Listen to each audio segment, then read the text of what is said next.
Hi everybody, welcome to chapter 8 of The Adventures of the Wishing Chair, and this chapter is called The Lost Cat. Okay, so get comfortable and we will begin.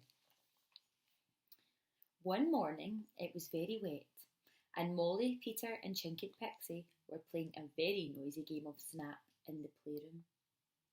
Whiskers the cat had come with them and had curled herself up on a cushion in the wishing chair, where she had fallen fast asleep. Snap! Snap! Snap! Yelled the children as they were playing the game. They were so interested that they didn't hear a little flapping sound. Suddenly, the wishing chair had grown its wings and was flapping around gently to and fro. Before anyone noticed, the chair rose slightly into the air and flew out of the open door, taking the cat with it, still fast asleep. Snap! Yelled Chinky, and he took the last pile of cards in glee. I've won! Oh, good, said Peter. He looked around the playroom to see what game we should play next, and then he looked rather surprised and a bit scared. Where's the chair gone? Chinky and Molly looked around too. Molly went a bit pale.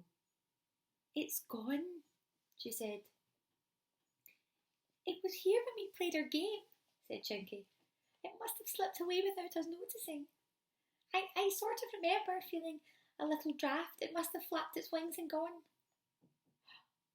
Whiskers is gone too, said Molly. She was asleep on a cushion.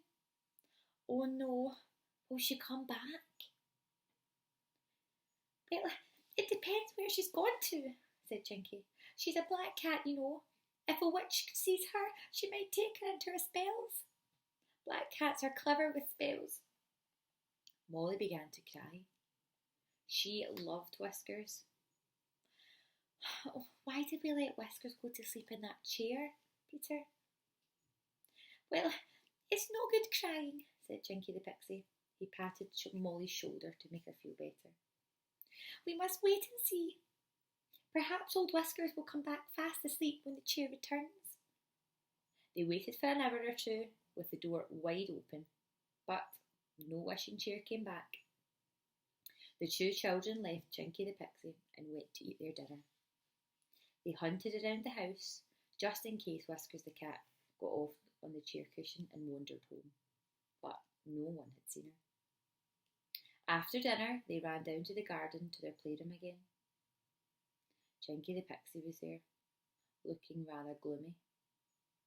The chair hasn't come back, he said. But just as he spoke, Peter gave a shout and pointed up to the sky. There was the chair, flapping its way back, all its red wings twinkling up and down. Look, he said, there's the chair. Oh, I do hope Whiskers is still on the cushion. What if she's fallen out? The chair flapped its way downwards and flew in at the open door. It came to rest in its usual place and gave a sigh and a creak. The children rushed over to it.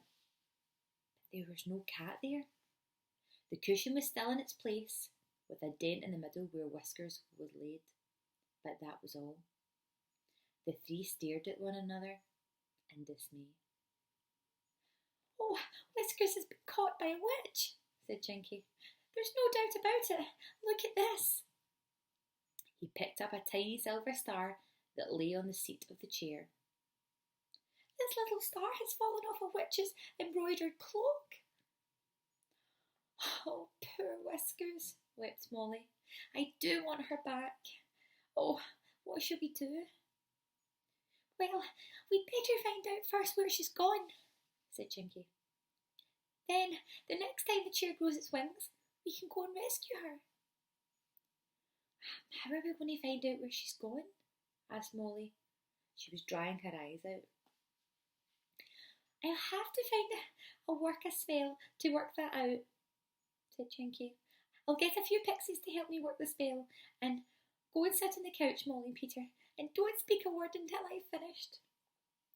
The pixies won't help if Molly and Peter interfered. They were very shy. So Molly and Peter did as they were told. They sat down on the couch, feeling rather excited. The pixie went to open the door and clapped his hands softly 3 times, then loudly 7 times. He whistled like a blackbird and then called a magic word that sounded like Luma, Luma, Luma, Loo. In a minute or two, 4 other little pixies, a bit smaller than Chinky, who was himself a little pixie, came running in at the door. They stopped when they saw the 2 children, but Chinky the pixie said that it was okay, they were his friends. They won't interfere, he said. I want to do a spell to find out where this wishing chair has been. Will you help me? The pixies twittered like swallows and nodded their heads. Chinky sat down in the wishing chair, holding in his hands a mirror that he had borrowed from Molly. The 4 little pixies joined hands and they danced around the chair. First one way and then the other, chanting a magic song that got higher and higher and quicker as he danced and danced around to the singing. Chinky the pixie looked intently into the mirror that he was holding, and the children watched, wondering what he was going to see in the mirror. Just then, the 4 dancing pixies stopped their singing and fell to the floor. They were panting and crying. Now, look and tell what you see, Chinky. Chinky stared into the mirror and then gave a shout. I see her! It's the witch, Kitty Kitty. She's got whiskers. Here she is, she's cooking her dinner. The 2 children sprung up from the couch and hurried to look in the mirror. To their great amazement, instead of seeing their own faces in the mirror, they saw a picture of Whiskers, their cat, stirring the soup on the big stove, helping Kitty Kitty the witch. And behind her was Kitty Kitty, an old witch clad in a long black cloak embroidered with silver stars and moons. See her, said Chinky, pointing. That's the witch, Kitty Kitty. I know where she lives. We'll go and rescue Whiskers this very night, even if we have to walk. The 4 little pixies twittered goodbye and they went away out the room. The picture in the mirror faded away. The children and the pixie looked at each other. What a marvellous spell, said Molly. Oh, I did enjoy that, Chinky. Shall we go and fetch Whiskers tonight? Yes, said Chinky.